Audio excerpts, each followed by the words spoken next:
Hello everyone, I welcome you all to work smart UPSC. आज का हमारा topic है drone war, the autonomous drone war which happened between India and Pakistan.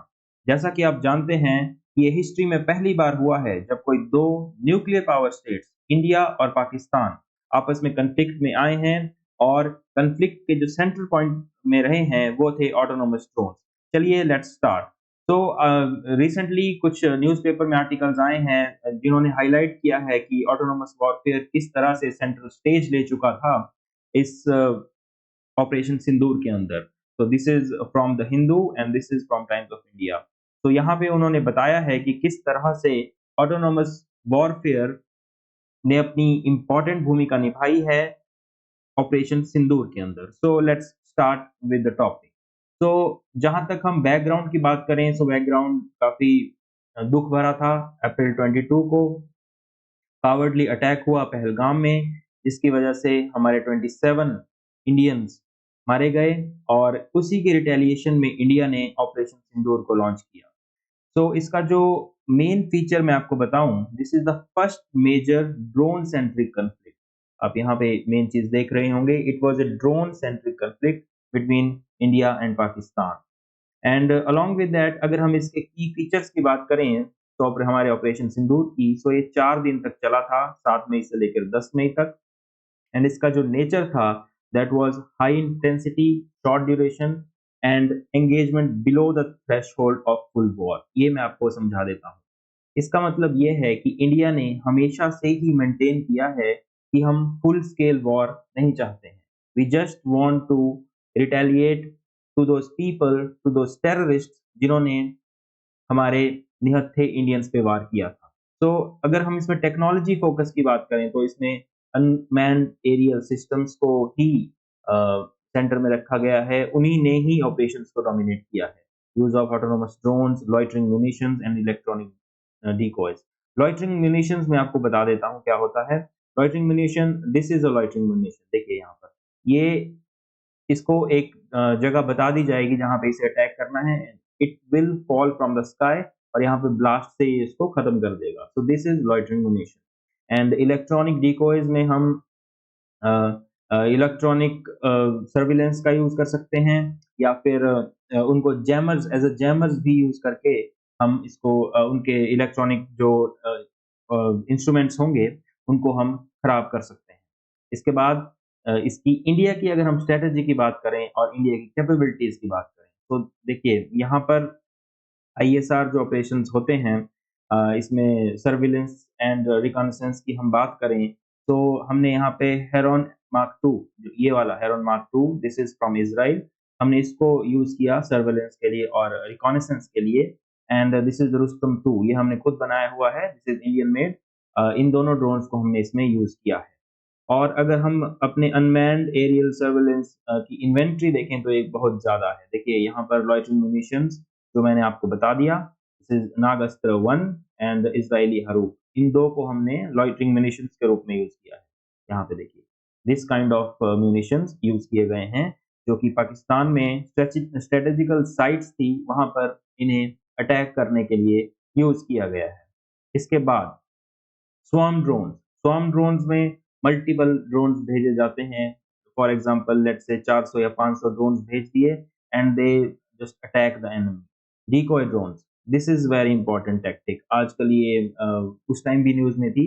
तो जो decoy drones होते हैं, इनमें पहले ड्रोन्स को भेजा जाता है ये पता करने के लिए कि जो एनिमी है उनकी सैम साइट्स कहाँ पर हैं, सरफेस टू एरियर मिसाइल्स या उनके एयर डिफेंस सिस्टम्स किस तरीके से काम कर रहे हैं, उसको पता करने के लिए डिकॉय ड्रोन्स को भेजा जाता है। क्वाडकॉप्टर्स एंड माइक्रो यूएवीज, ये इनमें कैमरास लगे होते हैं, ये फीड्स लाइव दे रहे होते हैं कमांड सेंटर में, जहां तक पूरी इंफॉर्मेशन है वो सेंड कर रहे होते हैं। तो these are the India's capabilities. अगर हम आगे चलें कैपेबिलिटीज में ही, सो टैक्टिकल ऑपरेशंस में हम देखते हैं कि किस तरह से इंडिया ने इसको किया है। तो मल्टी वेव अटैक्स किए गए हैं। सबसे पहले multi wave attack, this is the swarm attack जो मैंने आपको पहले समझाया। देखिए मल्टीपल ड्रोन जिसमें भेजे गए हैं। तो इनिशियल वेव में डिकॉयज भेजे गए और इलेक्ट्रॉनिक वॉरफेयर का यूज किया गया, ये आपको मैंने पहले बता दिया। एंड लेटर वेव में प्रिसीजन ड्रोन स्ट्राइक्स की गई रियल टाइम। और टारगेट्स को क्या, किन चीजों को टारगेट किया गया, अनलाइक पाकिस्तान जिन्होंने कि हमारे सिविलियंस को टारगेट किया, हमने इंडिया ने अपनी मिलिट्री कैपेबिलिटीज दिखाते हुए उनकी surface to air missile batteries, यहाँ पे लाहौर में ये हमला हुआ है, उसको हमने खत्म कर दिया था। Radar sites, ammunition depots, command centres, वहां पे हमला किया गया। तो these were the notable targets. इसके अलावा साइकोलॉजिकल इम्पैक्ट डालने के लिए वहां पे हमने एक पीएसएल का एक मैच होने वाला था, वहां पर उसको डिस्टर्ब किया, वहां पे हमने उसको रोकने की कोशिश की। And destruction of high quarter 9 Sam near Lahore, ये मैं आपको बता चुका हूँ। और इनमें हमने ये चीजें स्वॉर्म्स, ड्रोन स्वॉर्म्स का यूज किया है।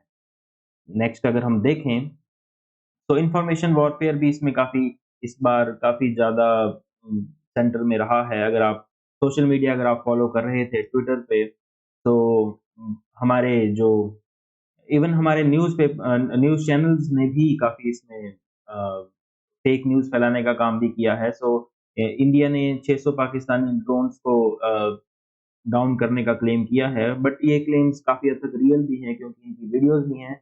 और पाकिस्तान ने तो कुछ ज़्यादा ही क्लेम किया है जो कि अनरियल लगता है, बट चलिए उसमें हम नहीं जाएँगे। एंड इसके अलावा इंडिया मेंटेन्ड ऑपरेशनल सीक्रेसी। तो अब इस बार इंफॉर्मेशन वॉरफेयर काफ़ी ज़्यादा रहा है। Even Pakistan even used bots to spread fake news on Twitter कि हमने उनके इतने जहाज़ गिरा दिए, हमने ये कर दिया। So this kind of information warfare was prevalent during this operation. इसके अलावा अगर हम पाकिस्तान के रिस्पॉन्स की अगर बात करें, तो पाकिस्तान ने अपने ऑपरेशन को नाम दिया था ऑपरेशन बुनियान अमरूज। तो उन्होंने जो एसेट्स डिप्लॉय किए थे, सो वही सर्वेलेंस एंड रिकॉनेसेंस ड्रोन्स की अगर हम बात करें, तो दिस इज शाहपार 2, बेरिकटार एंड विंगलूंग 2। ये जो बेरिकटार है, this drone is a Turkish drone and this is a Chinese drone. तो इन ड्रोन्स को उन्होंने यूज किया। कॉम्बैट ड्रोन्स की बात करें, सो बुर्राक एंड कामिकाजे ड्रोन्स, इनको उन्होंने यूज किया है। तो this is the picture of kamikaze drones. यहाँ से उनको this vehicle launches those kamikaze drone and 1500 kilometres का एरिया कश्मीर से लेकर भुज तक, वहां पर उन्होंने अटैक्स करने की कोशिश की है। अगर हम आगे चलें, तो पाकिस्तान ने किन-किन टारगेट्स को इंडिया में करने की कोशिश की है। सो पाकिस्तान अटैक पोखरन, जैसलमेर, जम्मू, करना, अखनूर, पठानकोट एयरबेस, यहाँ पर उन्होंने अटैक करने की कोशिश की है, मगर कोशिश उनकी नाकामयाब ही रही है। इंडियन एयर डिफेंस सिस्टम ने effectively neutralised almost all of the threats were neutralised by Indian defence systems, air defence system. तो ये जो चीज़ है, ये हमारे एयर डिफेंस सिस्टम्स की कैपेबिलिटीज़ को भी दिखाती है कि पाकिस्तान ने इतना इंटेंसिव अटैक किया था, मगर वो हमारे सिस्टम्स ने उन्हें न्यूट्रलाइज़ पूरी तरह से कर दिया है। अगर हम नेक्स्ट देखें, तो अगर हम इंडिया की एयर डिफेंस शील्ड की बात करें, तो इसकी बात करना काफ़ी ज़रूरी है। तो सबसे पहले तो ये इसे जो ऑपरेट किया गया है, that is integrated air command and control system. इस तरीके यहाँ से इस डिफेंस शील्ड को ऑपरेट किया गया है। तो अगर हम इसमें बाकी चीज़ें देखने की कोशिश करें, तो क्या इसमें सेंट्रलाइज़्ड सर्वेलेंस सिस्टम होता है? सर्वेलेंस के लिए हम लोग यूज़ करते हैं radars, satellites, airborne reconnaissance, surface to air missiles and fighter jets.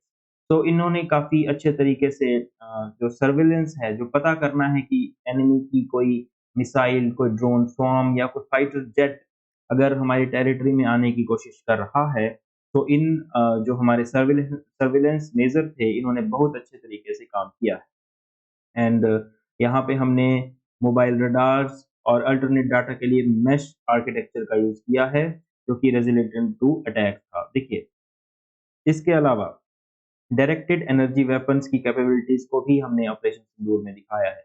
ये क्या होता है? यहाँ पर जैसे हमारे पास कोई डायरेक्टेड एनर्जी वेपन्स इस तरीके से काम करते हैं, यहाँ पर एक हाई एनर्जी मॉड्यूल लगा होगा और इधर से अगर कोई इलेक्ट्रॉनिक चीज़ आती है, मान लीजिए यहाँ से पाकिस्तान से कोई इलेक्ट्रॉनिक वॉरफेयर वाली चीज़ आई, लेट्स से यहाँ पे कोई आर्म्ड ड्रोन आया है, तो यहाँ से हाई एनर्जी डायरेक्ट करके इसकी इलेक्ट्रॉनिक्स को फ्राई कर दिया जाएगा और ये पूरी तरह से डिसेबल होके ज़मीन पे गिर जाएगा। तो ये भी इस टेक्नोलॉजी का यूज़ भी ऑपरेशन सिंदूर में किया गया है, डायरेक्टेड एनर्जी वेपन। तो एंड इसके आगे अगर हम चलें, सो यहाँ पे मैंने आपके लिए ये डिफेंस शील्ड का जो डायग्राम है, ये आपको बताने के लिए इम्पोर्टेंट है। तो यहाँ पे आप समझने की कोशिश कीजिएगा। तो ये है हमारा कमांड सेंटर यहाँ पर। यहाँ से दिस इज़ आकाश तीर, इसके बारे में हम आगे जानने की कोशिश करेंगे। This is the international border, यहाँ पे पाकिस्तान। तो ये जो यहाँ पे ट्रायंगल्स दिख रहे हैं, these are the surveillance radars. तो यहाँ पे ये लगभग 200 किलोमीटर तक चेक करते हैं कि आगे कुछ आ रहा है या नहीं। और इसके अलावा जो इसकी फर्स्ट लेयर ऑफ डिफेंस होगी, ये काउंटर ड्रोन्स होंगे और मैन पैड्स होंगे। मैन पैड्स मतलब ह्यूमन ऑपरेटेड पैड, जिसको इंसानों के द्वारा ऑपरेट किया गया है, और काउंटर ड्रोन, जो कि फर्स्ट लाइन ऑफ डिफेंस है। Second line point air defence and short range missile. तो अगर इसको क्रॉस कर जाता है, तो हमारे सेकंड जो लेयर है, वो आने वाली जो भी प्रॉब्लम होगी, चाहे वो ड्रोन्स हों, मिसाइल्स हों या फिर एयरक्राफ्ट्स हों, उनको रोक देगी। अगर थर्ड लेयर, अगर 2 लेयर्स को क्रॉस कर देता है, तो उसके बाद हमारी फिर medium range surface to air missile, तो मीडियम रेंज जो सैम होंगी हमारी, वो काम करेंगी। और इसके बाद फोर्थ लेयर है जो हमारी S-400 है, वो इसमें काम में आएगी, और आकाश सिस्टम्स भी इसी का ही काम है। सो देखिए यहाँ पर मल्टी लेयर्स हैं। अगर एक लेयर, उसके ऊपर दूसरी, उसके ऊपर तीसरी, उसके ऊपर चौथी, तो मल्टीपल डिफेंसिव लेयर्स हमारे एयर डिफेंस शील्ड में हैं। इन्हीं लेयर्स की वजह से हमारे एयर डिफेंस ने इतने अच्छे से आर्मी एनिमी के अटैक्स को रोका है। आगे चलते हैं। तो अगर हम टैक्टिकल सिस्टम्स की बात करें, तो देखिए आकाश तीर सिस्टम जो है, दिस इज आकाश तीर सिस्टम। यहाँ पे मैंने आपके लिए इमेज भी डाल दी है। So digitise control of army air defence units, ये इसने किया है। इसके अलावा लो लेवल एयर डिफेंस, हम बात कर रहे हैं हमारे S-400 की, जिसने बहुत अच्छा काम किया। मगर जो लो लेवल एयर डिफेंस सिस्टम है, आप वीडियोस भी देख रहे होंगे, जैसे कि जम्मू से वीडियोस आई हैं। तो ये जो हमारी बोफोर्स L-70, शिखा, ZSW-23-4, इन्होंने ये इस तरीके से काम करती हैं। गन्स होती हैं जो कि ऑटोनोमस होती हैं। ये काम अटैक करती हैं मल्टीपल एरियल टारगेट्स पे, और उनको खत्म कर देती हैं जब वो बहुत ही पास होते हैं ज़मीन के। Last these are the low level air defence system, और this is the spider system. ये यहाँ पे मैंने आपके लिए स्पाइडर सिस्टम की इमेज डाल दी है। इजरायली बिल्ट डिफेंस सिस्टम है, और इसने ये यहाँ पे डर्बी मिसाइल्स का यूज करता है। ये यहाँ से जमीन से मिसाइल मार के वहां से जो भी थ्रेट आ रहा होगा, मिसाइल होगी या कोई फाइटर एयरक्राफ्ट होगा, उनको ये खत्म कर देगा। स्नाइपर यूनिट्स ने बहुत अच्छा काम किया है। देखिए स्नाइपर यूनिट्स हमारे आर्मी के पर्सनल होते हैं, जो जिन्होंने ड्रोन्स को शूट डाउन किया है। अगर हम आगे चलें, इसके बाद लेयर्ड, जो मैंने आपको पीछे बताया, हमारी लेयर्ड जो मिसाइल डिफेंस है, उसमें कौन-कौन से उसके काफ़ी इंटीग्रल पार्ट हैं। सो आकाश सिस्टम जो मीडियम रेंज मिसाइल है, this is the Akash system. तो आकाश मिसाइल्स ने, दीज़ आर एसएएम, सो इन्होंने बहुत अच्छे तरीके से डिफेंस काम किया है। बराक 8, अब आपको ये पता होना चाहिए कि बराक 8 इंडिया और इज़राइल ने मिल के बनाई है। So these are the long range defense system, इसका भी यूज हुआ है। एंड S-400 ट्रायन, सुदर्शन चक्र हमने इसे नाम दिया है। ये रशिया और इंडिया ने मिलके बनाया है। And Akash is completely indigenous, Akash missiles को हमने इंडिया में ही तैयार किया है। सो ये 3 लेयर्ड मिसाइल सिस्टम्स हैं, आकाश, उसके बाद Barack, and then S-400। Alright, इससे आगे हम चलें, तो ये जो ऑपरेशन ऑपरेशन सिंदूर हुआ है, इसमें ये जो जिस तरीके से शिफ्ट हुआ है हमारे ऑटोनोमस ड्रोन वॉरफेयर की तरफ, मिसाइल वॉरफेयर की तरफ, इससे क्या इम्प्लीकेशंस होंगे? तो पहली जो इम्प्लीकेशन है, दैट इज़ डॉक्ट्रिन शिफ्ट। तो यहाँ पे ऑटोनोमस और एल्गोरिदम ड्रिवन वॉरफेयर की स्टार्टिंग हो गई है। जैसे कन्वेंशनल वॉरफेयर पहले होता था कि ट्रूप्स जाएँगे और हमारे उसमें काफ़ी जवान भी शहीद होते हैं। तो उस वो वाली जो एक शिफ्ट इसमें वॉरफेयर की जो टेक्नीक है उसमें हुआ है। एंड ये एक डेटरेंस का काम भी करेगा। ये एनिमी को रोकेगा भी फिर से फर्दर अटैक करने से। उनमें एक डर भी होगा कि इंडिया का जो डिफेंस सिस्टम है बहुत ही ज़्यादा एडवांस्ड है। And new model of engagement भी इसमें हुआ है, जैसे ड्रोन सेंट्रिक, कॉस्ट इफेक्टिव भी है ये, सबसे खास बात ये है। एंड प्रिसीजन ड्रिवन ऑपरेशंस हमने इस बार दिखाए हैं करके, जैसे कि जो टेररिस्ट के जो टारगेट्स थे, सीधा वहीं पे अटैक हुआ है, किसी भी सिविलियन, इनोसेंट सिविलियन की वहाँ पे मौत नहीं हुई है। तो ये काफ़ी ज़्यादा स्ट्रैटेजिकली इम्पोर्टेंट है हमारे लिए ये। एंड हमने मैन्ड एयरक्राफ्ट के बिना ही ये सब कुछ किया है, हमें ज़रूरत नहीं पड़ी पाकिस्तान में जाके वहाँ पे हमला करने की। एंड ये एक रीजनल बैलेंस की तरफ भी बढ़ाएगा, क्योंकि इंडिया की जो ग्रोइंग डोमिनेंस है एरियल और ऑटोनोमस वॉरफेयर टेक्निक में, ये इंडिया को सबसे स्ट्रॉन्गेस्ट प्लेयर के रूप में यहाँ पे खड़ा करेगी। तो अगर हम कंक्लूजन की बात करें, तो ये एक ट्रांसफॉर्मेशनल मूवमेंट है मॉडर्न वॉरफेयर में। देखिए, वॉरफेयर पहले होता था कि यहाँ पे हमें गन्स चलेंगी, ट्रूप्स शहीद होंगे, तो इसमें बिल्कुल मॉडर्न तरीके से ऑटोनोमस ड्रोन्स का यूज़ हुआ है, जिसमें कि अनमैन्ड ड्रोन्स को भेजा जाता है एनिमी टेरिटरी में और वहाँ पर वो अटैक करके अपना काम कर देते हैं। देखिए, तो यहाँ पे assumptions ये लगाई गई हैं कि future battlefield will likely be defined not be defined by troop movements but autonomous systems, AI and electronic warfare। तो AI और डिफेंस ये काफ़ी ज़्यादा अ, अ, आने वाली ईयर्स के लिए इम्पोर्टेंट टर्म्स हैं, और यहाँ पर लग रहा है कि फ्यूचर बैटलफील्ड में AI काफ़ी इम्पोर्टेंट काम करने वाला है। So and in the last I would like to say that this conflict, ये जो conflict है, इसने low intensity high tech conflict को बता दिया है कि ये जो अदर मेजर पावर्स हैं जो साउथ ईस्ट एशिया में, वहाँ पे इस तरीके के कॉन्फ्लिक्ट्स हो सकते हैं, ना कि बहुत ही हाई इंटेंसिटी कॉन्फ्लिक्ट्स जो कि हमने पहले देखे हुए हैं। तो यही इन्फॉर्मेशन थी इस सारे टॉपिक के बारे में।